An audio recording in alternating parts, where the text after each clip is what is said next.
in the basement. 2 tons of rubbish, stainless steel and hardwood flooring. Uh-oh. Tom and Jim's van up 2 flights of stairs.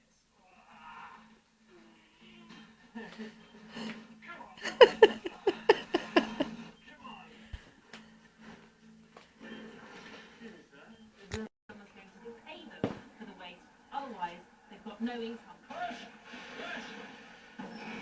Right. Back at the depot, Okay, brilliant. We'll be there and try and do that job for you. Melody is pushing for a job that will pay up front. We've got about 150 bags of rubbish.